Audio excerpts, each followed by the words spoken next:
What's going on, everybody? Welcome to the Ron Pure Sports NBA Hardwood Show. We're breaking down tonight's NBA slate. We got 8 games for you, and it's the final round of the playing game. So we'll have to see how that impacts everything. It should be a lot of fun. And of course, we got tons of content for you over here at Ron Pure Sports, and we still have that code Giblets44 going on. So use that code now, get you 44% off your first purchase. Let's go to you first, JBC. How was the NFL weekend for you? Obviously, Tuesdays are a little bit quieter, but hey, you got soccer going on. It sounds like you guys are sweating that out a ton. So how's the day going? It's going. Champions League is on today, so it's a big day for soccer, and got a lot of college basketball stuff up. So all day, every day. Yep, it's definitely one of the busier times of year. When June rolls around, it's definitely quiet, but right now it is not. Tons of sports going on, and that's what we got you covered here over at Run Pure. Bryce, I'll go over to you. How's the soccer sweats, and how is your, I guess, kind of day off, right? I think Tuesdays and Wednesdays are kind of the days off, but maybe I'm wrong. Yeah, I mean, there's no football. Any day there's no football, I kind of consider like a slight day off, and then especially like Mondays, like Sundays and Thursdays, you get NFL and NBA. So, it gets a little busy, but I like working. So, we're lucky enough to be able to do what we do for a living. So can't complain about that. I just hope my internet doesn't go out like last show we had. That was kind of frustrating. I had a hot spot on my mom's porch outside because like we don't get great cell phone service at her house. So it's like not a great hotspot regardless. So that was a little interesting for last show Travis and I had. Yeah, the hot spots, the visual was not good for your camera. That was I can't imagine so. We heard you good, but it was okay. Tough on that end. So, but that is okay. Of course, again, we got tons of content for you guys. Like I said, JVC and Bryce, they're sweating out soccer bets. If you're ever looking for bets, we got JVC does a great job of giving you tons of winners. He also does a premium set where you can get like your 5 favorite premium plays of the day. JVC, is that up already now, the premium plays? Yep. Cool. Yep, they're already up. So if you want to get in on those, go free and bet them. I know I put some props up. I know Christine will have some props up. I know a ton of people have put some bets in. I saw AP put some in. So a lot of stuff for you guys if you want. Again, use that code Giblets44, get you 44% off. But we got a pretty big NBA slate today. Again, 8 games. And this week is kind of nice. It's definitely more spaced out. We don't really have any like 12 gamers or anything crazy like that, which is definitely encouraging. JVC, I'll go to you first. What's your overall just view of this slate? There's not a ton of injury news that we're waiting on. The key pieces for me that I think we're looking at are Drew Holiday's questionable, Zach LaVine is questionable, Chris Middleton questionable, and then I don't know. There's other small pieces, but not a lot that's going to be huge in impact. I think we already had a lot of those big pieces of news hit. So, what's your overall thoughts here on the slate? I think the focus is correctly on Miami with Jimmy being out. A lot of the value plays for Miami though are priced up, especially on FanDuel, and it's a little tougher to get any sort of the high priced players. So hopefully some more news comes in. Maybe LaVine will be out so we can actually get some cheap value. But right now it's looking pretty dire. Yeah, definitely. The value, Miami's like the key spot. There's some value, but it'll be interesting to break down how we're going to handle it. And again, if Chris Middleton's out, it's not like it's going to emerge a ton of awesome value plays for us, right? So that's one thing to kind of note. Bryce, I'll go to you. What's your kind of quick overview of this slate before we dive in? It's kind of Miami or bust for value right now. As Mark said, there's a lot of good spend ups today, so you might have to end up going a little more mid tier than you'd normally want to on a slate like this. If nothing else emerges, if LaVine's out, like the Chicago guards will be viable. Helps DeRozan obviously. Jimmy out's the main news in the slate right now, and it doesn't look like there's a lot on the horizon, but it's the NBA, so it's kind of hard to analyze the slate, before, especially with the 7:30 start. Because normally when we're doing the show, we'll get some news roll in towards the end that we can analyze. But the first news you'll get today is probably 6 o'clock. So yeah, no, That's a good point. 7:30 is the time, like you said. And yeah, all the news is going to roll in at 6 o'clock. We'll be in the Discord chat, obviously breaking all that down and giving you guys the updates that we can. But you're right. It's a Miami slate, right? I mean, that's the team that we're going to want to look at. Obviously going to be a good team to target, but we'll break it all down.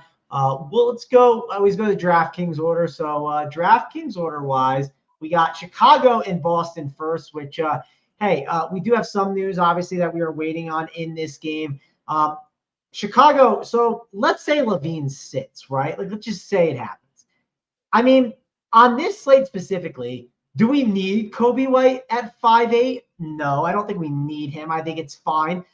Do we need a DeMar DeRozan at 7'3" or a Vucevic at 7'2"? No, I think they have the ability to be on the winner. But, like, if LaVine sat, I'm not just blowing everything up and saying just jam Bulls onto my teams, right, JBC? I think that's one important thing to note, that even if he's out, I don't think it's like, yeah, it's a bump, but it's not going to be this drastic bump that flips the entire slate. So what's your thoughts on the Chicago Bulls and the news? And then also we have the Derek White or the Drew Holiday stuff that we're waiting on, which could open up a little bit more value on this Celtics team. It could open up a value play that pops in the starting lineup that could be cheap, that could either be really good chalk or really bad chalk, depending on how they play, and also opens up some opportunities for some of these other Celtics to show some ceilings. Yeah, I mean, as far as Chicago, the problem with Chicago is so much of their usage is caught up in those main three players that even when one of them is out, the primary beneficiaries are just going to be the other two. So I don't know that any of the cheaper guys for Chicago I really would have that much interest in. If LaVine is out, it would just be bumping DeRozan and Vucevic up to not necessarily like a must play, but like a much more significant portion of my lineups than they would have been otherwise. Yeah, no, I think that's definitely a good point there of how I would handle it. I also, again, like, I'm not saying I would jam them in, right? That 7K range, sure. Like, if they go for 50, like, that gets to the point where it's not slate breaking, but it's almost there, right? And they have the, like, when you're at that tag, like, if you're 8 or 8.5 and you get 50, you're not breaking the slate, but at their prices, they do kind of start to get that ability to, if they really have that ceiling game. It's obviously a pretty tough matchup too. Bryce, I'll go over to you for to break down this game. How do you want to handle the news if LaVine is in and out? And do you want to play any Celtics? Because this team is thin. I think people have overlooked early on in the season how thin they are and how much this usage really funnels to some of these good Celtics options. Yeah, I mean, with Kristaps out, I mean, I think there's some value in Boston today. I mean, Chicago is obviously a pretty solid matchup. I think there's a little bit of blowout risk here, but I never really look too hard at blowouts unless it's like a crazy obvious one. I mean, a 13.5 point spread isn't great, but as we've said on the show plenty of times, if they're getting blown out, who's going to be doing it? It's going to be Tatum, it's going to be Brown, it's going to be these studs. So, I mean, I think Tatum almost carries zero ownership tonight. Because it's going to be really hard to fit him because of the lack of value. So, someone like that, I'd like to be over on this slate. I think an Al Horford is a pretty solid play here without Kristaps. On the Boston side of the ball, on the Chicago side of the ball, I kind of agree with what Mark said here. These Celtics secondary pieces are priced up. Say we were getting a massive discount on Kobe White, then I'd be much more interested to play him than at $6K or whatever he's at. So, yeah, I mean, it would just really bump DeMar for me because, if Boston or if the Bulls keep this game close, it's going to be him doing it. I mean, I don't really see Vooch and the secondary pieces carrying them against the Boston defense. So, yeah, I mean, it's not slate flipping news. I mean, I would still kind of be hesitant to play anyone besides DeMar and Cash, from Chicago side. But yeah, I mean, it's still news nonetheless, and it's pretty thin on this slate as it is. So still important. Yeah, it's definitely a bit of a thinner slate when it comes to news, in my opinion. Besides, obviously, the Heat stuff that we already have that news. Well, obviously, when we get there, we'll really talk about how to handle that situation because that's the biggest talking point definitely on this slate. I do agree with the point that you said about Tatum, right? I think he'll get a little bit overlooked. I like the Horford call. I just think they don't they don't have any big men. And I know Al Horford's this guy that's old and dusty. People want to write him off, but he'll show up when he needs to, and they might need him for sure in this game. Let's go on over to the next one. It's the Toronto Raptors. It's the Brooklyn Nets. This is a game that's not bad, but we do have some prices that are up here, right? Scotty Barnes is 8.6K. Kel Bridges, 8.4. Pascal Siakam, 8.2. I mean, Dinwiddie's at 7.2. I mean, the prices are just up on some of these plays. Even like a Nicholas Claxton. I mean, he's 6'3". Do I want to spend 6'3" on Nick Claxton in this spot? It's just, there are some tougher price tags. I think Cam Johnson at 6'1" is definitely not a bad option and has a ceiling still at that price. And of course, you can mix and match some of these other nets like Dorian Finney-Smith, Royce O'Neal. The problem that I have with these guys is their prices have gone up because we've had Claxton out. And now that Claxton's back, I'm not saying this is like a full fade spot, but it definitely makes it tougher to roster some of these players. So JVC, obviously you play 150 lineups. You play them on FanDuel and DraftKings. Like, how are you getting exposure to this game? Because it's not one to absolutely love. Yeah, I mean, as far as Brooklyn, literally, I only have those four guys: Bridges, Dinwiddie, Claxton, Cam Johnson, and only like between 5 and 15%, depending on the run on all of them. As far as Toronto, because of the lack of value and the fact that you pretty much can't play anybody right now that's below 4,000 cost, I'm getting a lot of Gary Trent, even though he doesn't have that great of a projection, just because the only way you can fit the Tatums and the Doncic's is to play people like that. Yeah, I mean, in order to fit like Tatum and Luka, you do need the value, right? And it could be more of a mid-tier slate, right? On the Heat, like the word value is kind of used loosely at times, for me at least. Like some people just think value is like 3K options. For me, Kyle Lowry's 5'1". He is a value, right? And a lot of these values that are on the board today are, in that 4 and 5K range, even 6K range, where it's more of a balanced build. And if you do play someone like Luka, well, good luck finding some value at the rest of your lineup. It's going to be a little bit different. So let's go over to you, Bryce. What do you do with Toronto and Brooklyn? Again, this is a game that I don't think we're going to be super excited about, but I'm curious your thoughts on this one. This is going to be a common theme for me today. I like the mid-tier plays here a little bit more than like the value. I just find like when I like blind run my builds, I get like almost none of the studs just because they're so hard to fit here without the value.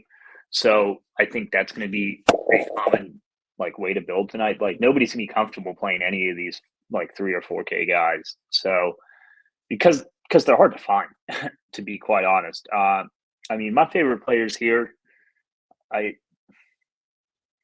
don't mind OG Anunoby. He can have a big stop game on FanDuel. I don't think it's the worst matchup for him, and he's pretty cheap. Siakam, don't mind. On the Brooklyn side of the ball, I mean, Bridges, I don't love against OG's defense. I'd probably go over to more towards someone like Dinwiddie. But nobody really pops for me in this game. And, I think that will be a common thought around the industry. Newcastle just lost in the 99th minute. So that we just lost a plus 400 on that one. I wonder how soft this penalty was. I had to turn the game off, so that's a little frustrating. But yeah, not my favorite game either, Travis. Yeah, I mean, for sure. Again, there's 8 games on the slate. We'll obviously talk a ton about that Heat game when we get there. A couple of things to mention in the chat. One guy said here, Duncan Robinson is out on the NBA XM radio. I don't know. I think we'd have the news if it was true. It's probably just speculation, but that's something we'll wait and see, right? And we don't have to worry about that because that Miami game is the first game, right? Or it's one of the 5 first games, right? There's 5 games that lock at that 7:30 mark. So I don't have to worry about if he's in or out. I will know if he's in or out by the time it starts. I don't have to plan for it. We got we got Smash the Like in here from John. We got Jacob, who's always watching. Hit the like. So yeah, guys, please hit the like. We appreciate it a ton. We got CW asking who's the chalk value. We'll get there. We're going to talk about the Heat at some point here. It's one of the first 5 games. That'll be the biggest talking point here on this slate that we're going to discuss, and should be a lot to mention there. But Let's go on to the third game of the slate. We got the Atlanta Hawks. We got the Cleveland Cavaliers here. And, the Atlanta Hawks, we got Trae Young, who is clearly a stud that's been awesome so far this year, right? The upside is clearly there. The Hawks don't play any defense. The only thing you can make an argument for with this team is that how you want to spend your salary today, right? Trae Young is perfectly a good option. Same with Donovan Mitchell. 9-2 against a team that doesn't play defense. I certainly think he can get the job done. They are a little more crowded there in Cleveland. So that's one thing to kind of call out, because this year it feels like guys have been in and out of the lineup. Dejounte Murray at 8-4 feels pricey. Even Evan Mobley at 7-6. He's someone that's popped up a little bit. I'm not dying to play him, but Clint Capella is someone that you can attack down low. Same with the Kongwu. Their rim protection is not as good as I think people think. So I think that Mobley is in play at 7-6. Garland, not really someone that I'm super excited about. Maybe you guys have an opinion on him. Max Struss feels overpriced at 6-6, but who knows? Max Struss has a ceiling clearly and hits 40 to 50 DK point games here and there and won't really be owned. A lot of different options you can discuss here. I haven't gotten to these Hawks options like Sadiq Bey, Kongwu, Hunter, who seem like at least one of those guys randomly pops almost every single game. It's just good luck spinning the roulette wheel and figuring that out. Maybe JVC has an idea of which one to spin and get right, but thoughts here, JVC, on this Hawks game? Well, as far as the Hawks, it's both of these teams are priced up a little bit, I think, for this slate, considering the lack of value. Again, it's similar to the last game where I'm really not digging too far into the roster. My highest used guy from this game right now is Bogdan Bogdanovic, and 5,700 for a bench guy, not real appealing to most people, and I don't have him a ton. Other than that, Cleveland side, Jared Allen at 6,400, probably the most appealing. Him and Garland, 7,200 for Garland is completely fair, even with Mitchell back. But as you said, Max Strus, way overpriced, don't have any. And as far as DK, and on FanDuel, Hawks, similar situation, don't have a ton of them. Bogdan's at the top, but still don't really like him. Cleveland, though, Mobley and Jared Allen on FanDuel, they score better over there. They're priced better over there. So Mobley and Jared Allen are both very good plays on FanDuel, but as far as DraftKings, it's all kind of mid. All right. I'm with you. Not loving this game. I think Bogdanovic is fine. Also, Joe, I know you asked if my mic is messed up. It's weird. 90% of people say it's good, and there's 10% that don't. Good news. Wiley is getting me stuff sent. So I got a message from one of our guys here, and he was getting me all set up today. So I'll have a new mic set up for you guys, hopefully shortly. Bryce, I'll go over to you. The Hawks and Cavs.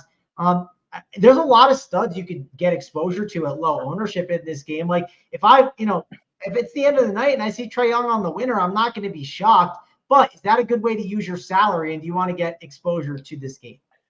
I mean, it's certainly not an optimal way to use your salary. I think it's viable. I'll probably end up with I don't know, 5% Trae Young or some shit like that. It's not going to be super high. It's not like I'm going out of my way to fade these guys. It's just not going to you're just not going to get a lot of them unless you go in on some cheap player that no one else is going in on. And, right now there's not really any cheap player to do that with that I see on the board. So, unless we can uncover one here or we get some news, none of these guys are going to pop for me much.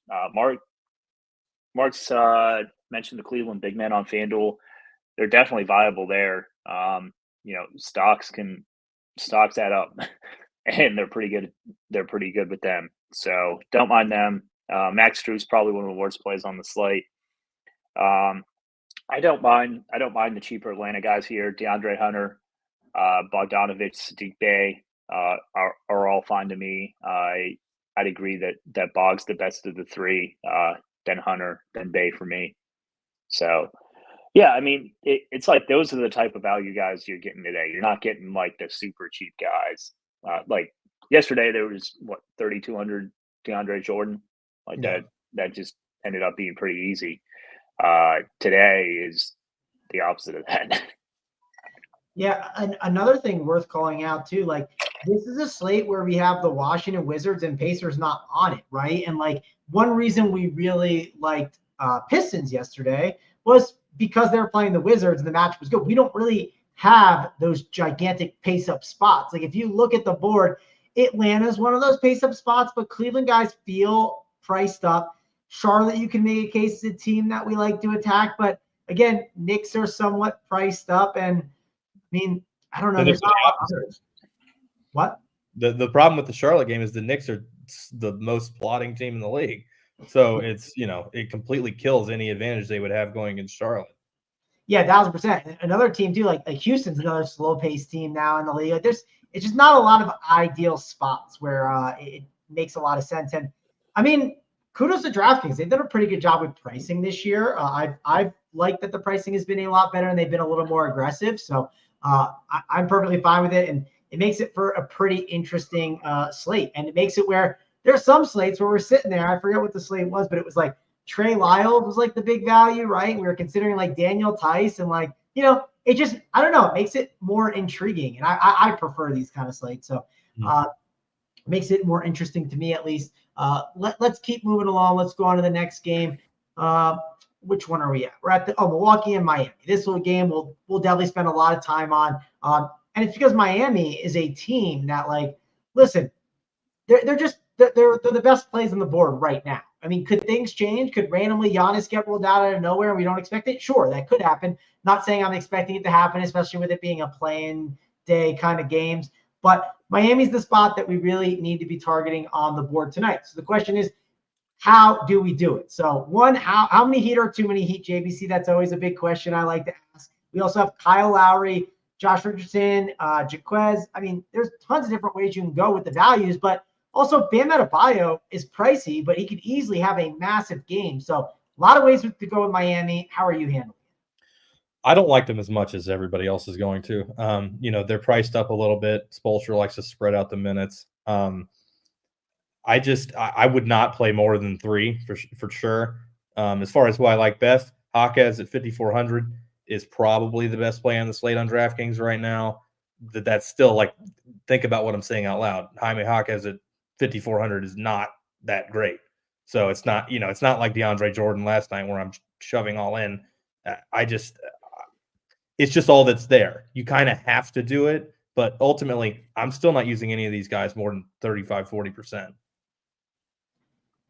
Okay, yeah, I'm with you. So like one thing I called out yesterday, and it was before the slate kind of changed, and it was just like an obvious play the Nuggets kind of spot. But like at one point there was like 4 to 5 Pistons on like a lot of like top teams. I'm just like, do we really need to play that many? I mean, it's an 8-game slate. Do we need 4 Heat? No, I'm kind of with you. 3 is kind of the max that I personally think I want to be at. I don't mind having 2 and I don't mind having 1. I also wanted to just pull up the winner and see, well, what did the winning combination end up being in the main? And I got it up now on DraftKings.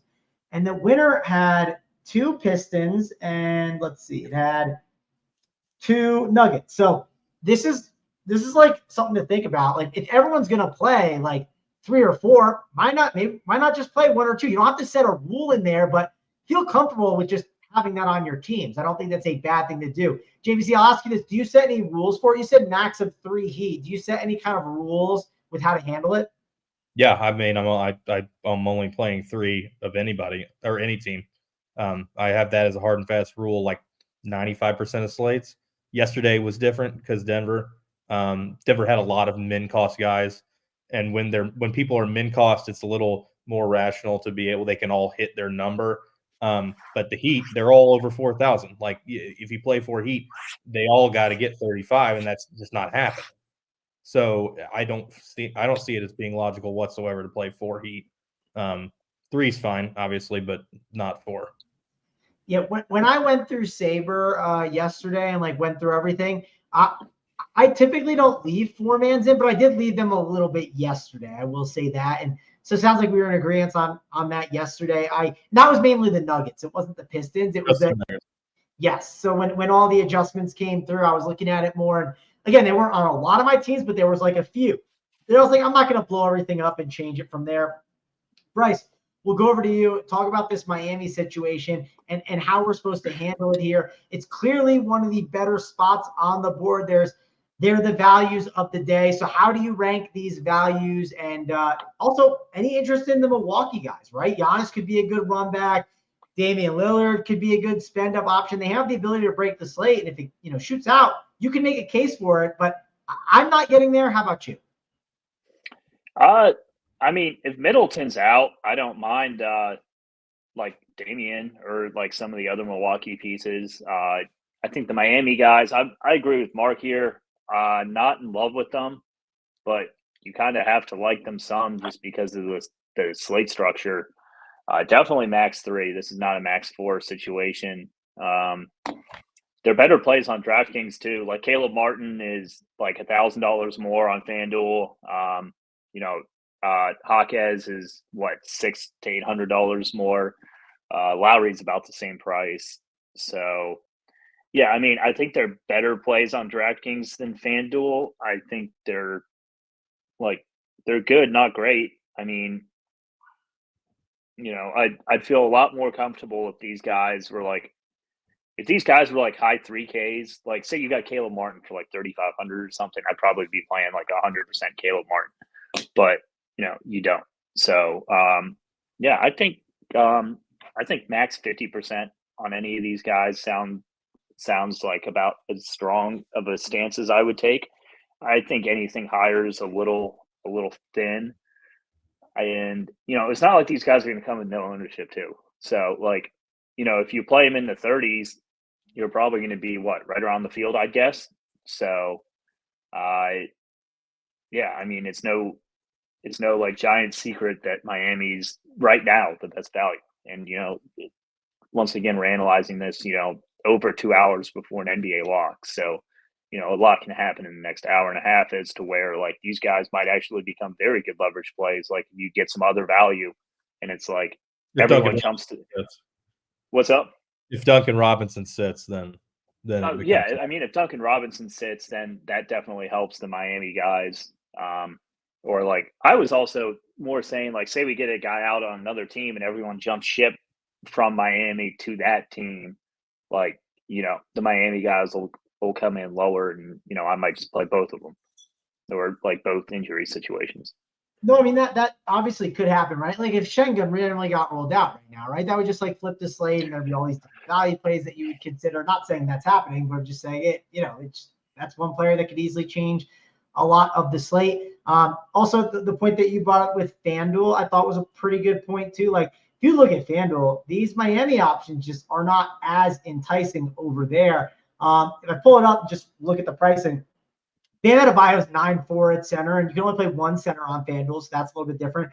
Jaquez is 6K over there. Duncan Robinson, semi-appealing at 5.6. But on FanDuel, the stocks are more important. The three-point shooting isn't as important, right? So that's obviously a knock there to him.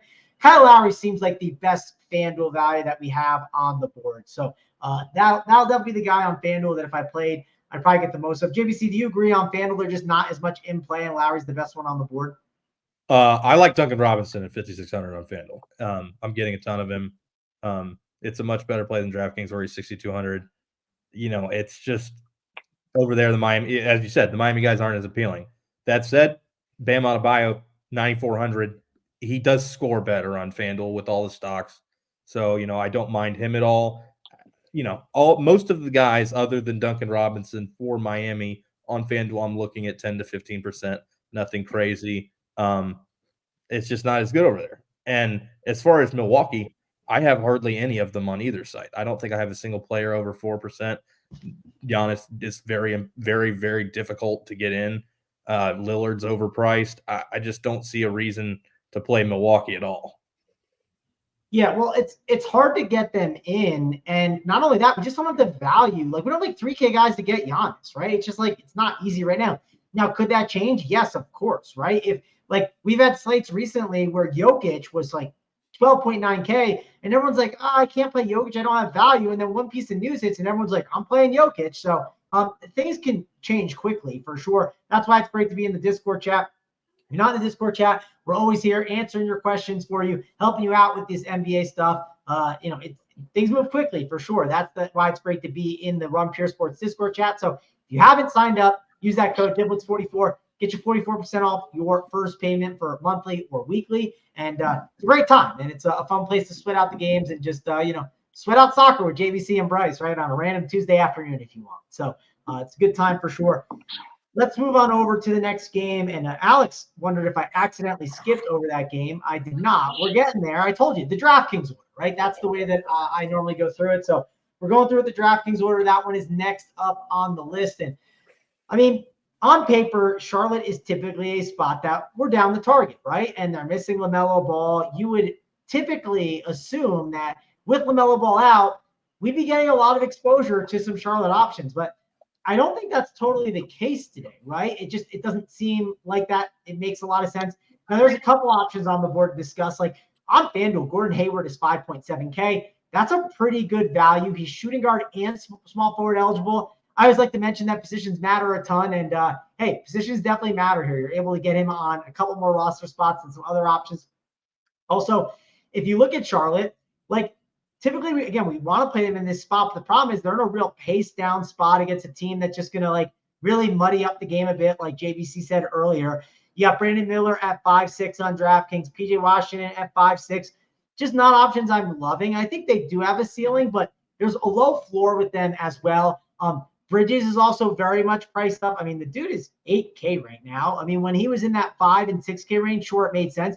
8K is a huge price bump, and like Terry Rozier at 7.4, I think he has a ceiling and he's an interesting tournament play at low ownership, but not someone I want to have like a ton of exposure to for sure. So JBC, I'll go over to you. What's your kind of overall thoughts on this Charlotte game? Well, you mentioned Miles Bridges being 8K. It's funny because when he first came back and he was getting heavy minutes and he cost, 6,000 or whatever it was, I said to Bryce, I was like, this is an 8K player that costs 6,000. And now, well, he costs 8K and he's playing the Knicks. So that's not real appealing. Rozier on DraftKings is a decent play, but nobody else on Charlotte is really worth looking at that much on DK. As you said, on FanDuel, Hayward is a good play on FanDuel being so cheap. But this game is mostly to target the Knicks. On DraftKings especially, RJ Barrett, 5,900 is way too cheap. So, I'm going to have a lot of him. You're thinking about it in terms of, people want to play the Miami guys. Jaquez is at 5,400, RJ Barrett at 5,900. Would you really rather have Jaquez for 500 less than RJ Barrett against Charlotte? Probably not. So I really like RJ Barrett. Another good play on DK, Mitchell Robinson at 5,200. Could easily score a lot against Charlotte. Mark Williams is prone to get in foul trouble. On FanDuel, again, Barrett, great play.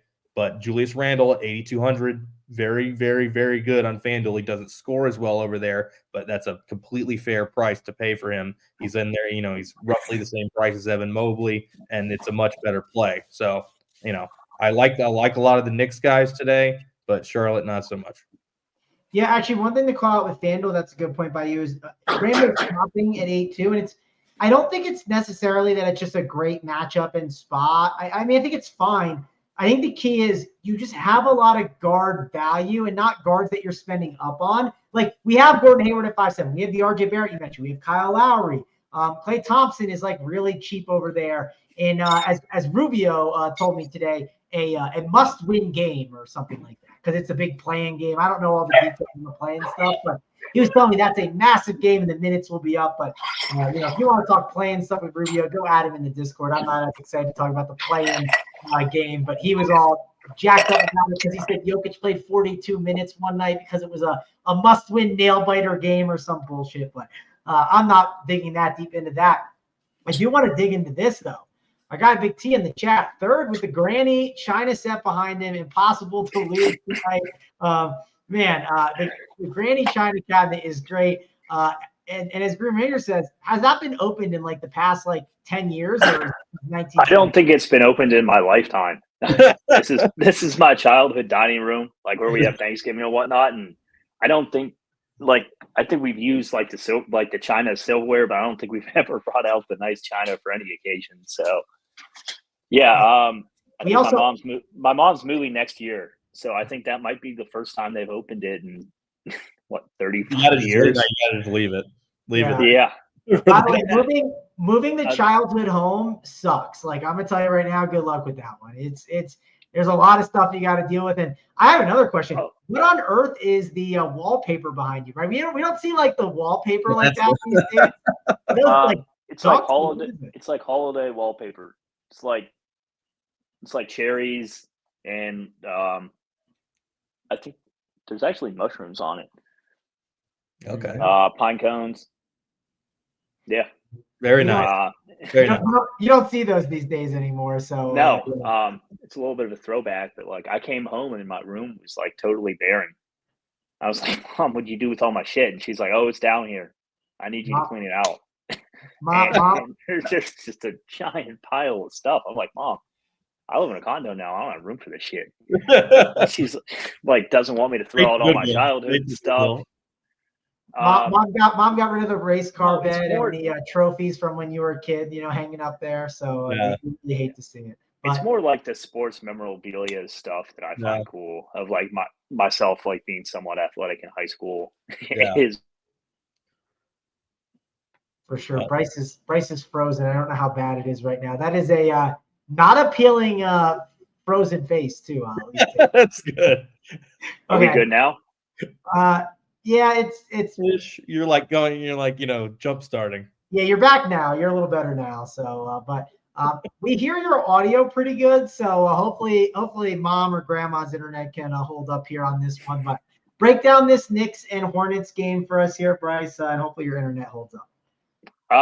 Well, if you guys can't hear me, I can probably try and move close to the router. So just let me know if I need to get out of the dining room. Yeah, RJ Barrett's way too cheap. I think he's my highest owned player right now. I think Julius Randle's a really good play. You end up on more of these mid-tier studs, like secondary studs, like a Randle or like a Sengun or like a Siakam type of guy, as opposed to like a Giannis or like a Doncic here or like a Damian, just because of the pricing. Like you simply don't have the salary to get them in without sacrificing too much in projection. So, yeah, I mean, I really like Randle here, especially on FanDuel where Mark mentioned he's 8-2. I think if you were diving deep for a Charlotte play, I don't mind Brandon Miller at 5'6" on DraftKings. I don't mind PJ Washington at 5'6". It's kind of a tough matchup against the Knicks, but, you're not breaking the bank on either guy. On FanDuel, I think it's Gordon Hayward. He's too cheap, 5'7". Even against the Knicks, that's a really appealing price on FanDuel for him. So he'll definitely be in a decent amount of my builds there. All right.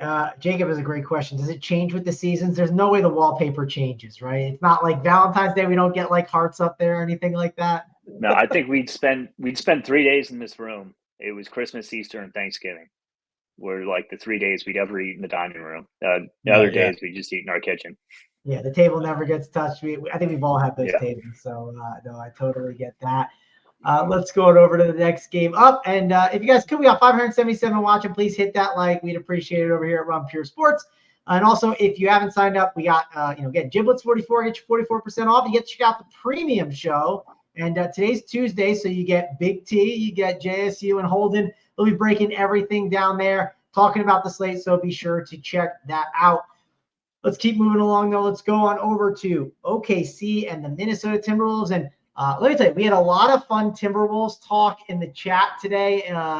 Before we dive into this game, I want to get your thoughts, JVC. Are the Timberwolves a title contender? Okay, this is the big talk of the town in the chat because we got some guys that are big Rudy Gobert and Karl Anthony Town guys. Now, for me, I love Ant. I think he's great, but I don't think they're title contenders. I think they are that kid in gym class that tried way too hard, right? They tried way too hard in the regular season, and then when people show up, they own them, right? They're going to get owned at some point in the playoffs. Round one, maybe they get by, but this team ain't making it to the finals, right? I love the Timberwolves, but they're not a true contender right now. They eventually will be. But JVC, let me get your thoughts. Are the Timberwolves a real contender? No. And why is that? Because they're not that good. Like I don't know. Like the roster isn't very good. That they are going to go as far as Ant can take them. That yes, Towns and Gobert are mid.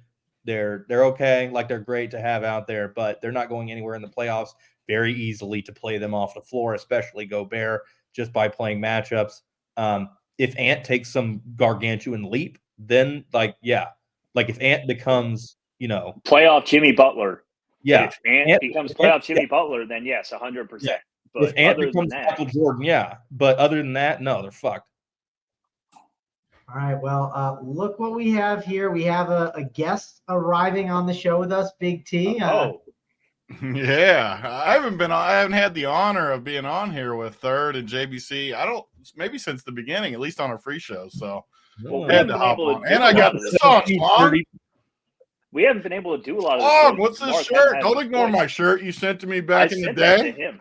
We were playing poker. Tony won a poker tournament. We ran a $300 schlong buy-in every night. Number 17 dirty player at Run Pure. He's number 17 poker player too. Don't be calling out my poker game. He somehow won the shirt there. I would entice people to join my tournament every night. I would send a shirt to the winner of something that they liked. It was during COVID and we had nothing better to do. So I was mailing off shirts left and right to people. It's a prestigious shirt. It's great. Literally, my friend, you'll find this funny. We just got a golden tee at our country club. My buddy's like, Core and I are going to get an 18 at golden tee this weekend. Anyone in one in, we're going to get blacked out. I'm like, that kind of sounds fun. I might go over there and build some lineups and play some golden tee. Absolutely. It's too fucking cold to do anything else. My only golden tee experience with Big T is on the first hole. I got an eagle, and then I literally got like double bogeys and triple bogeys the rest of the way. You did hole out from like the fairway. It was my first shot. You don't have the whole technique down, Mangone? I don't have the technique down. Give me a joystick instead. I thought Mangone was hustling us because he holed out from the fairway, but then he was not hustling us. Yeah, so I hold out from the fairway, right? And then I'm on hole 4 and I'm asking Big T questions because I don't actually know what I'm fucking doing. Right. And he won't tell me a damn thing because he thinks I'm hustling him. That's not even what happened. By hole 9, you realized I was bad and you helped me out. I'll give you that. But early on, you guys just let me die. The real question I came on though is we got a nice China set wallpaper behind one of you. We got a nice display behind JBC, and then we still got a bare wall behind Mangone, who does shows 7 days a week basically. How hard is it to get a freaking poster or something behind you? Britney Spears, anything back there? I mean, go to Havana. I will admit I've been waiting for my set from Wiley to get everything set up. But I do have in the closet right next to me. I do have the pictures, so I could go grab those and hang them up right now. Put a picture of freaking Mark's face on the wall. Anything back there, like get something on that wall.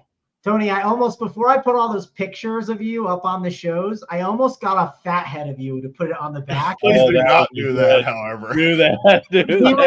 I was gonna show up on the Sunday free NFL show with a giant fat head of Tony and be like, "What do you think of my decoration, Tony?" It would actually be hilarious if you had get a fat head of everybody.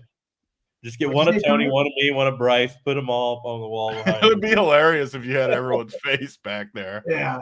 Just giant fat. Whoever has the winning week, you just put them up or down on the totem pole.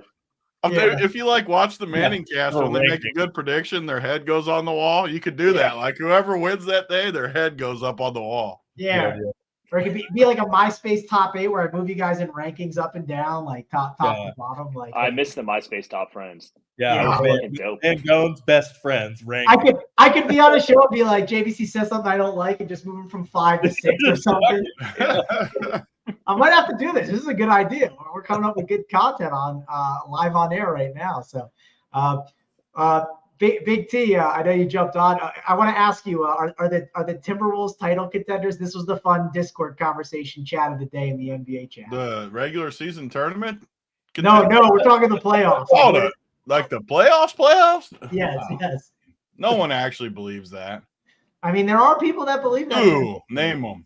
I mean, Bogart. There's a couple others, but Bogart for sure. Bogart does love his bigs, so I could see that. He thought Gobert was the best center in basketball 2 years ago. Yeah. Tough seed there for that. But Bryce, we are on what game? Oh yeah, we're on the OKC Minnesota game. We haven't gone to JVC for it. So JVC, how about you talk about the the best big man in the league from 2 years ago, old Rudy Gobert. And we're obviously being sarcastic there, but talk about these Timberwolves and how we're handling them with our lineups. I like them all, to be honest. I like Ant, I like Towns, I like Gobert, I like Conley, I like Alexander Walker, I like Kyle Anderson, I like Naz Reid. They're all priced fairly on DraftKings. I think they're all in the mix. I've got them all 15, 20%. I wouldn't play more than 3 of them, but, I think they're all pretty good. It's good value. I don't see any problem with them. A similar thing on FanDuel, although FanDuel, it is more targeted. FanDuel, I like Conley and Alexander Walker better than the rest of the team. As far as Oklahoma City, DraftKings, it's around one player, Jalen Williams, 5,900. He's really the only super usable guy for them other than Shai Gilly, but he's way too expensive. On FanDuel, as far as Oklahoma City, again, Jalen Williams, Dort's playable at 4,500. Giddey, playable at 6,300 if you're into that sort of thing. But other than that, no, I don't really like anybody from Oklahoma City. All right. Christine is here too. She says, I need a neon sign that flashes I love unders. Yeah, I have an under in this game. I got one already. Shea Gilgeous-Alexander's under on points, so I'm not interested in him. And I think it's a tough matchup for him. He's also What's your $1 to win $1 million that you were touting? I need to see that one. I didn't do it. So what happens is when I go through all my props, like if it's a maybe, I just like put it in the slip. So like I was just messing around. It said I had the max I could do, which was 25 in the slip, and then I just typed in $1 to see how much I could win. And I didn't place that. I think I placed I think mine's like $5. It was one to win $1 million, and you didn't place it. It was one to win like 3.4, but yeah, I didn't not hit enter. It's $1. That's how they get you, Tony. That's how they get you. For sure with that. I also can't do that one because it's like I think my max I could win was 1 million, so I guess I would have to put whatever amount, like 33 cents or something crazy. Right, yeah. Yes. I can't believe they would even book that though for that little of an amount. Even though you're not going to win, obviously, but still. It was a 25 leg parlay, Clayton, not a 43 leg. So, but I'm not saying I was going to do it. But that's how I do it. Rubio showed me a pretty efficient way to set it up. So I just put them in the slips and go from there. But I ended up giving out 11 props, or maybe 10. I think I cut one off, but you got jealous of Christine winning all the money. Christine keeps winning all these prop money for our bets, people. You were putting up one little bet a day. Now Christine starts owning it, and you're like, I can't let Christine own me. I need more props in there. I like that. Yeah, that's what we got. We need our iron sharpening iron, right? That's how we do it here at Pure Sports. Christine, number 1 RPS better. Mangone, number 20. Where's JBC? Is JBC number 2 then? I'm number 2 behind Christine. Okay, Christine's 1, number 2. I'm down to be number 2. Tony might be number 2. Tony might be number 2. No. These parlays, Tony's big parlays. The holiday parlay, the turkey parlay, that was. There's been some good ones. The Thanksgiving parlay was great. Thanksgiving parlay was elite. Big T, I need you to update my name. It needs to say either number 20 RPS better, or you could make it say number like 1,000 in backgrounds at RPS. You could do that too. You can make it the worst background at RPS as well. Whatever you think is best, if you could set it up. But Bryce, let's go to you. What are you doing with this Timberwolves OKC game? Because I think it's fine. I was surprised at how much JBC liked it. I thought it was a game that I had some interest in, but what's your thoughts on this one? Going back to the theme of secondary studs, I think Ant's a pretty good play here against OKC. He'd be my favorite player from Minnesota. You do want to attack OKC inside. I don't think that Gobert is the worst play, especially on DraftKings, where you can play multiple centers. We'll get to Sengun, but I think he's the best play of the slate here. So like on FanDuel, that makes me like Gobert a little less. Mark mentioned Jalen Williams.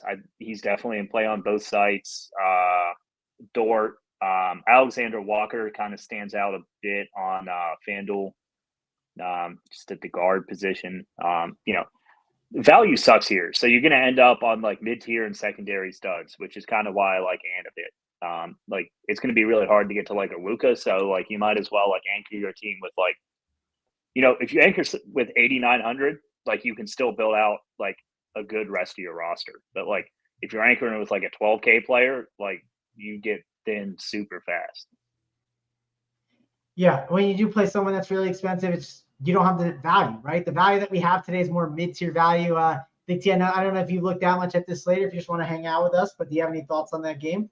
No, I wanted to hear your guys' takes too, but I agree with kind of what Mark was saying, where these Minnesota guys look too cheap to me. Even like Naz Reid, 4,300, he doesn't like look like a great value, but he is on this slate just because there's not any clear value like both of these guys just said. So, I mean, I don't disagree with anything they said. I like the Minnesota side more. Jalen Williams at 5,900. Yeah, I mean, this game looks good to me overall. I agree with what these guys said. Yeah, and of course, if you want the rest of Big T's takes, he'll give the last 2 games. But if you want the first 5 games, you got to be on the premium show. Up to Lock Show. Use that code again, Giblets44, get you 44% off, and check them out on that. Let's go on over to this next one. We got 2 games left. We got Houston and Dallas coming up next, and Luka is pricey at 11.6. I know Bryce just talked about Şengün. I'm sure I'll discuss him more. 8.5, pretty good play on this slate, but we are waiting on the Derek Lively news. He's 5K. You could see them go more of their small ball lineups. Does that mean we want to jam someone like Grant Williams as a value at 4K? I mean, I think he could become intriguing, but not someone I'm looking to jam in there. Also, could we see Rashawn Holmes be a just random spot starter? Yeah, I think we could. He's 4K, but the problem is that game is later, right? And we don't know if we will have that news. So I think that's worth just kind of mentioning, but I don't think I'd prioritize my lineups for it. I'll at least call that out. JBC, I'll go over to you. Is Dallas and Houston a game that you're going to get a lot of exposure to? On the Dallas side, there is one player, Grant Williams, 4,000. With the lack of value, I have him quite a bit on DraftKings, over 30%. The rest of the team, I literally don't have them at all. Not a single player. 0 on Luka, 0 Kyrie, 0 the whole way down on DraftKings. FanDuel, I don't really like anybody over there other than Kyrie at 8,700. I think that's completely fair. But again, Grant Williams is a little more expensive over there. Don't like him as much. Luka, way too expensive. Don't like that. As far as Houston, Şengün's the best play on the slate. 8,500 on DraftKings. You know, you're getting a 10,000 player for 8,500. And on FanDuel, obviously it's a little different with only having one center, but 8,400. I have him a ton. Among the players that cost more than 6,000, I have Şengün more than anybody else. As far as the other players on Houston, Jalen Green, Jabari Smith, Van Vliet, all very fairly priced. Dillon Brooks, Tari Eason, decently priced. Don't mind them at all on DK. On FanDuel, as Van Vliet, I have a good amount at 8K. Dillon Brooks down there at 46 is very appealing on FanDuel. A lot more appealing over there than on DraftKings, especially because he can rack up some stocks. But yeah, I think the Dallas side here is shit, and the Houston side has a few very good plays. Yeah, I mean, one thing to call out with Houston, I mean, it seems like Van Vliet and Şengün's usage has really skyrocketed over the past 4 or 5 games. And I remember I was kind of making some bets, and I wanted to bet some unders on them. And I did it one time, and I was like, I knew it didn't smell right? And we kind of went for it, but I kind of stayed away. And it's just clear that their usage has gotten better. And I want to keep riding this out. I mean, I think Van Vliet's a good idea. I think Şengün as well at 8.4. JVC, I'll ask you this, though. Can you play both together? I think you can, but I will admit, I think they can cut into each other a little bit, and it's a little worrisome. And I think people will think to maybe get off it, but I think it's fine on FanDuel. DraftKings is a little bit tougher for me personally. It's very much a Jokic and Jamal Murray situation. I think that you can definitely play them both together. I don't see any reason why not. I think you could do that with any 2 studs on any team. You can play Luka and Kyrie together. It's just you get into troubles when you play 3. You know, I think 2 is fine. As far as Şengün and Van Vliet's usage going up, I think what happened was they played with each other a little bit and realized, oh shit, we're actually good. You know, at first they were like, oh, maybe we're going to develop our players, but they signed all these guys in the offseason. The Rockets are good. Like, I really like what I'm seeing from them. Şengün is a monster. Like, they could make some noise. You know, I love them. Yeah, I mean, watch out. The Houston Rockets, they might be better than the Minnesota Timberwolves. I mean, they've been playing good basketball. I don't want to ignore what they've been doing. Bryce, I'll go over to you. What is your overall thoughts here on this Houston Rockets team going against Dallas Mavericks? Do you think Dillon Brooks is going to lock up our own Luka Doncic, who we obviously love here, but tough to spend for him, honestly? Yeah, I mean, I don't really give a shit about Dillon Brooks' defense on Luka. I don't think anyone can stop Luka, but it's more of a price thing. I think the price can stop Luka, and at 12K, I think that train's coming to an end. I'd be very surprised to see Luka on the winner unless we get like some viable cheap plays here. And Luka's not going to be owned because of it either. So like if you have like some mega mind cheap plays and want to play Luka, you can. But I mean, to me, Mark said it great. You're getting a 10K player for 8,500, and it is harder on FanDuel because you can only play one center, and center's one of the stronger positions here. But I mean, if I'm starting a single entry team here, I'm starting with Sengun on both sides. He's my favorite. He's my favorite play. I mentioned that earlier in the day. I've been a Sengun bull for pretty much since he came into the league. He was like 6,000. Nobody really knew who he was. And then he started playing minutes and putting up stats. And everyone's like, oh, this guy's fucking good. It's exactly what happened with Jokic. It's exactly what happened with Jokic. Yeah, I'm not going to go as far to say like he's baby Jokic, but he's getting there. So, yeah. In terms of secondary guys here from Houston, you can play him with Van Fleet. Dylan Brooks might play a little bit more in this matchup just to match up against Luka. I think that's a viable take to have. Green and Smith are simply secondary options to me. Eason and Tate are, dart throws that might find their way into like a couple of my 150, but I'm definitely not making a priority on the slate. Dallas, Grant Williams, you mentioned him. I don't hate that take. I literally had X'd out Dallas, so I think I might add him back in after hearing that. But yeah, Dallas is one of my least favorite teams on this slate. Rockets play really good defense, and they're priced as if like one of Kyrie or Luke is out. Kyrie is playable on FanDuel, but yeah, on DraftKings specifically, Grant Williams is the only play here for me. Yeah, Kyrie typically pops up more on FanDuel. You're right about that. I think it's just like a position thing. I just think pricing a little bit. He plays both guards. He's cheaper. It's easier to get to like the 8K guys there than it is on DraftKings. They price him down on FanDuel because he is he's not a big stock guy. He turns the ball over a lot. Yeah, and the 3 points aren't as big for him, so he's more of a DraftKings scoring just player in general. Big T, you are the Jokic guy here at Ron Pure. Do you think Sengun is the next Jokic coming up, and are you considering rostering him in some of these options in this game? Yeah, Sengun's a beast, just like these guys said. He's amazing. I don't know if he's as well-rounded. Well, he's younger, too, than Jokic, but he's the man. Like, he's awesome, and he's underpriced. He's the best play of the slate. I agree with all that. The guys I'm high on, though, I'm high on Jabari and Jalen Green, actually, too. 5,900 for Jabari. He's played a good chunk of minutes. Let me pull it up real quick. He's played 38, 32, 32, 33. He had a blowout 27-minute. He's getting good run now. He was the number 1 or number 2 pick last year, whatever it was. Houston's good. I agree with Mark. They're somewhat live to do things in the West. I don't think they're totally dead to beat teams. They're probably a little young. I don't think they're totally dead to beat teams like Denver, though. They're well-rounded. Van Vliet's tough. I like the additions. Even Dylan Brooks. We don't like Dylan Brooks. As far as pure NBA, I think he's a good addition on a team like this. It makes them tougher. Everybody likes guys like that on their team. They hate them when they're not on their team, but I like this team, especially their starting 5. I like these guys a lot. And their prices on this slate, like you guys said, Jalen Green, 6,400. He's got 45-point upside, 50-point upside if he gets hot. He's shot. How many shots has he shot the last couple of games? Freaking 26, 18. That's launching the ball. Obviously, he's more of a scorer. You need him to make his shots, but these guys are in play. I love Houston. Van Vliet just continues to play 40 minutes a night. Sengun's great. I wouldn't play more than probably 2 or 3 of them, but I like playing 2 or 3 of them. And then the Dallas side, I never liked Dallas. I'm with Bryce. Luka and bust. And if there's no value, you can't really play Luka. So Grant Williams, though, these are the takes I like JBC to add because I wasn't going to play him. I had him maxed out. On a slate with no value, though, where Grant Williams could play 38 minutes, I think he could grind out like 20, 25 for us. And he's going to have to guard some of the like Senguns the other way. I like that. I'm going to put him back in my player pool because I had him maxed out too, honestly. Yeah, no, I definitely think Grant Williams definitely in play. Good point there. And Dylan Brooks. I will say when you change Fred VanVleet for Kevin Porter Jr. and then you change like Dylan Brooks for what's his name?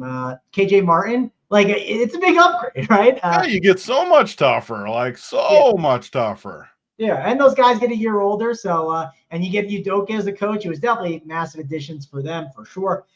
Let's go on over to the final game of the slate. Jacob asks, can they clinch their bracket tonight? Jacob, I will tell you this. If you want all of your in-season tournament takes, Rubio Dimes has you covered. He was talking on the phone with me. He was like, when I was going through the props, he was like telling me all this stuff, and I was like, Rubio, like, you can tell me this later. I don't really care. Like that is Rubio. Yeah, the answer to that question is I don't give a fuck. Dude, Rubio talked for like 2 minutes, and I was staring at like the blank wall, behind me, and I was just like, I didn't know what he said for the past 2 minutes. I had no damn clue. So if you want to talk in-season tournament at Rubio Dimes in the Discord chat, I promise you he has you covered with everything. It's like soccer, It's like the FA Cup. He likes that shit. Yeah, Rubio, you're literally describing Rubio perfectly. he literally. You should see him. You should see him grinding the Have you seen him grinding the F1 races? Like yes. Nobody. It's like Ohio State, Michigan, or some shit. It's like a weird Saturday at like 5 a.m. or like there's some massive other sporting event going on. He's like, oh, I need the Mexican F1 race today. I got you covered, guys. Don't worry about it. Dude, I agree with what would make the in-season tournament great is if you put college teams in that bitch and had them play like how the FA Cup works in England. And so eventually you get Kentucky playing against like the 76ers. Now that would be or like great. the G League, or like include the G League teams too. That would be like Division II college. I would actually include the WNBA retired guys all play together. Yeah, let's do that. Rubio told me this next game is going to be a nail biter. The minutes are going to be tight. The rotations are going to be tight for this one. And the reason why he said, if you watch that Nuggets game from the in-season tournament, Jokic played 42 minutes. Aaron Gordon played 39. And the reason why was in-season tournament, baby. So get excited. We got a big in-season tournament game. The 4 titles the Golden State won wasn't enough for them. They're grinding out this in-season tournament to get it. 100%. Jokic does not know what is going on with the in-season tournament.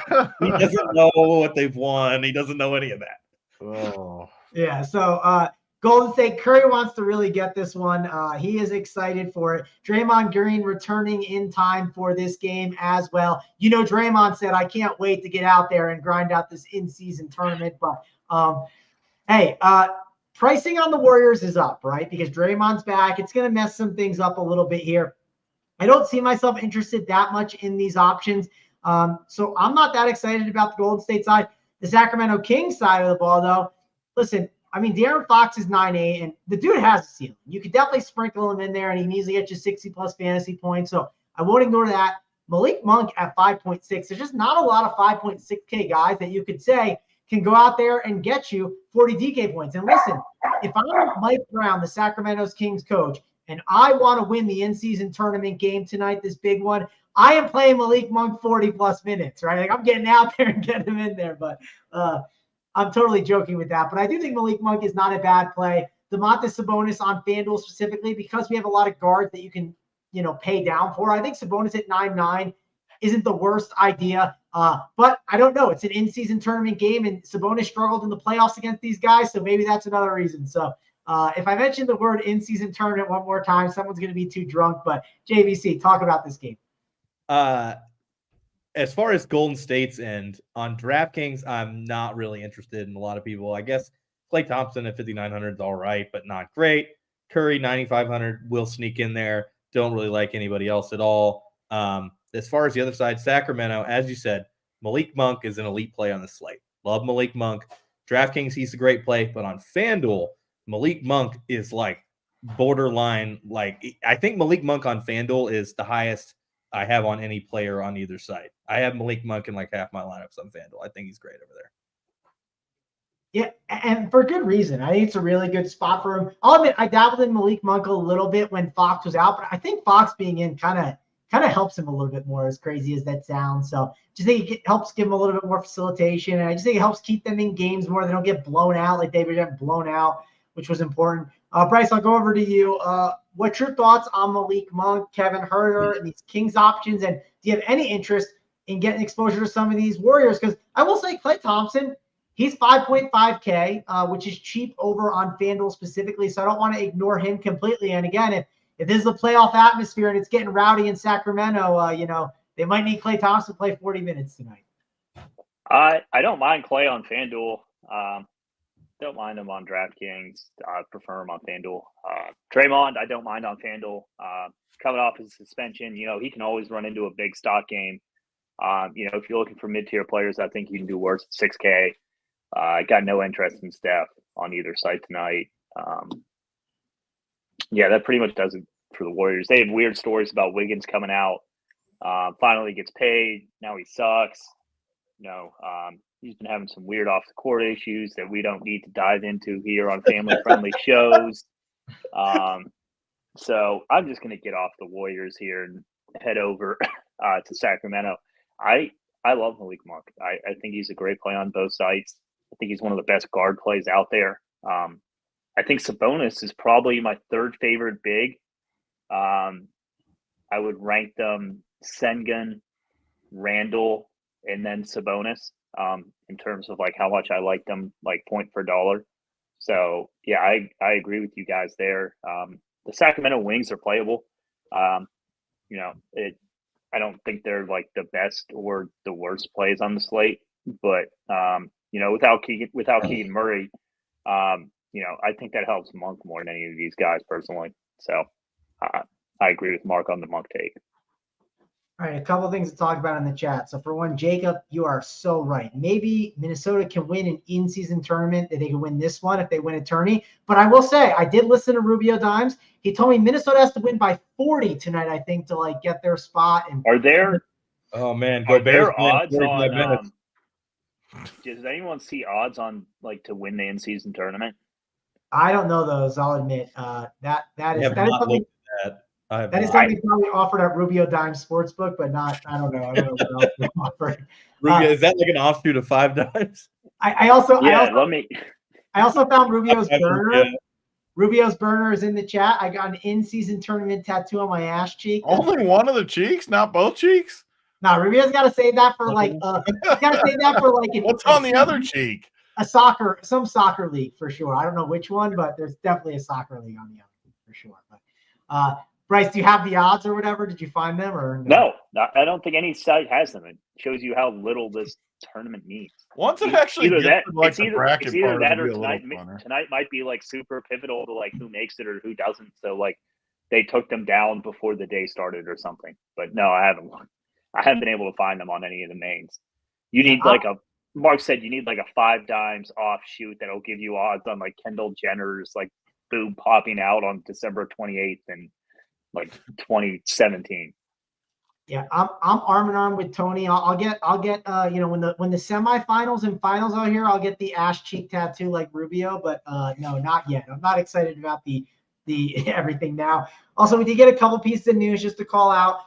Duncan Robinson available. So whoever gave us their Sirius XM source, your source wasn't great. So just a reminder for you. Also, Haywood Highsmith is out. And Drew Holiday is in, so and he won't have a minutes limit at all. Maybe because it's the in-season tournament, Celtics really want to take that thing down. But Big T, I'll go over to you. What's your thoughts here on this Warriors and Kings game? So, I mean, Klay Thompson, I tried to play him a few times early in he's done. Like he's so dusty. Even if he has a good game, he like gets you to like 5x, which is fine. I mean, if he gets 30, that's fine. But I'm off Golden State. Wiggins is dusty. Klay, I think their time's just done. They're dusty. But Sacramento, I actually like Fox. I know it's tough to get to him. He's got big time upside, like slate winning upside. So I actually like him. I'm not going to play Sabonis as much. I can play Sabonis for $1,600 less. His name's Sengun. So I'm gonna play Sabonis for 8,500 for Houston. I don't love this game though. I do like the Monk call. I didn't think about the whole Keegan out. So I like Monk with these guys. Fox definitely off Golden State though. Yeah, for sure. And of course, it's a Harrison Barnes revenge game. If you're a big revenge guy, there you go. But that's some old school revenge there. Yeah, that is old school. I mean, if you told someone that was like an old school like a new basketball fan for the past 2-3 years, you're like, I don't know if you know this, but Harrison Barnes was like the key, like one of those like warrior pieces back in the day. People would just laugh at that for sure. So Olympic team, baby. Gold medalist Harrison Barnes. Gold medalist Harrison Barnes as well. McGee. JaVale McGee has one too. Oh yeah. I didn't even realize JaVale McGee's got a ton of accolades behind him. Right next to his fucking rat tail. Probably hanging in his room. Has he got a rat tail now? No, he did when he first came in. Yeah. Oh, he did when he Bryce knows because it's a Wizards legend, JaVale McGee. He's the only guy in the Wizards to ever win the title, other than Jordan Poole and Kuzma. Yeah, there's not much to talk about with the Wizards.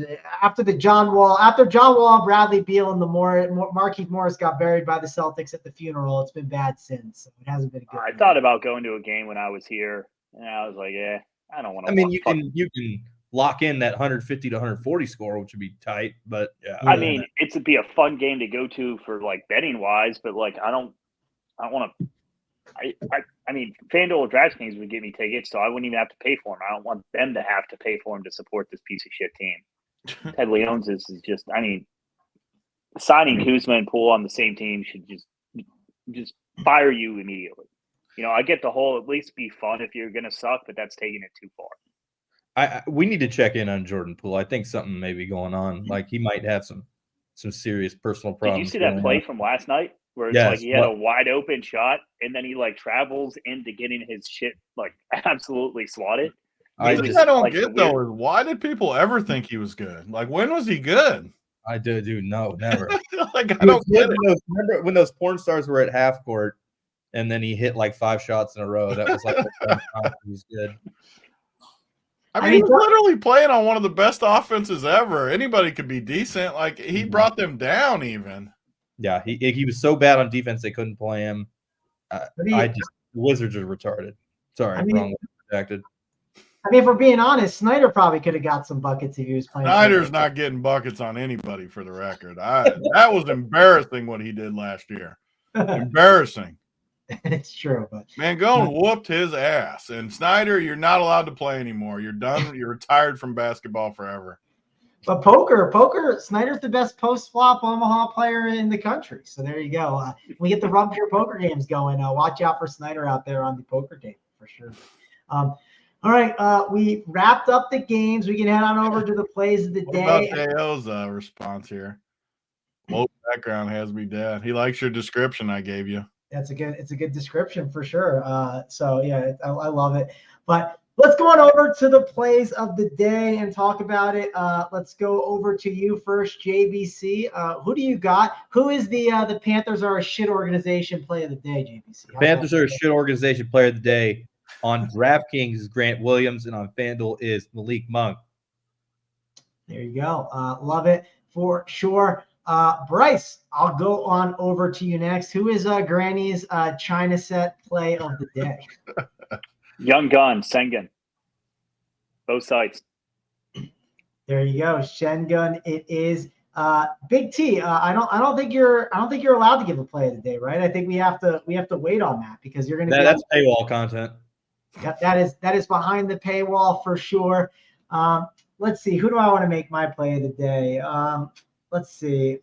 Let's go with this guy. I like him a lot. Big T actually mentioned him as well. I have the woke background play of the day. It's going to be Mr. Jabari Smith, one of those mid-tier options. Has a huge ceiling against this Dallas team, and you gotta love this game. I'm gonna like Fred VanVleet, Schengen, all these guys. So load up on some Rockets today. I think it's a pretty good spot for them. But Big T, got any final thoughts for the people? Let them know what you're doing on the Up the Lock show here in 30 minutes. This Sengun ownership that I'm seeing is crazy how low it is. I thought he was going to be like 60% owned or something. Is mine wrong? Is he going to be way higher than this says? No, I'm seeing the same stuff you are. Jeez. I'm seeing like 20. After Bryce said it, though, he'll be 60 now. That's crazy. He's not like way higher. I love playing bigs against Dallas too. So I mean that is just premier spot. Seriously though, if people haven't checked out the bet side ever since JBC stats, these guys came. I'm super proud of the product. I try to help out too in there. Christine crushes now. Just a great product. So I know everyone knows us for DFS. But definitely check out the bets this time of year because it's absolutely crushing. And I think everyone will be happy. JBC's in the chat all freaking night. people love it. Christine's in there all the time too. So just great product. Yep, and I'm proud to say I'm the number 19 bets. You want the number 19 Run Pure Bets, bettors, picks. I'm in there throwing in some props for you guys. You're ahead of Kurt though. Kurt's not in the top 20. No, Kurt is like number 69. He might actually be number 69 for multiple. His EuroLeague picks are actually decent. Is the fucked up part? Yeah, his EuroLeague picks are pretty good. I just can't bet shit on EuroLeague. My favorite is when I scroll on Twitter and I see Kurt say, I got a Euro. There's only 1K up top, but I got a EuroLeague playbook up, and I always just comment and I say, I'm good. I don't need to get in on that shit. He is a champion with that stuff. I'm good on the EuroLeague. Yeah, if you want to grab the EuroLeague on a Tuesday afternoon along with JBC and Bryce grinding out soccer stuff and Rubio, again, this is the place for you. A lot of fun Put stuff. them in the in-season tournament. Put them in the in-season tournament. EuroLeague teams. There you go. Listen, if you can't find some kind of sports, to sweat or watch or enjoy here at Run Pure Sports, then you don't like sports. I'm just going to say that. So, final thing I'll mention: Caruso available, Zach LaVine in, Chris Middleton in. So, listen, the value we were looking for, I don't think it's opening it up. So, we're going to have to play some Miami Heat value and some of these other options. Who knows if maybe something opens up real late. If it does, Big T, JSU, and Holden, they'll break it all down for you guys on the Up the Low Show. So be sure to check that out. So for me, Mangone, JBC, Bryce, and Big T, we'll see you guys later.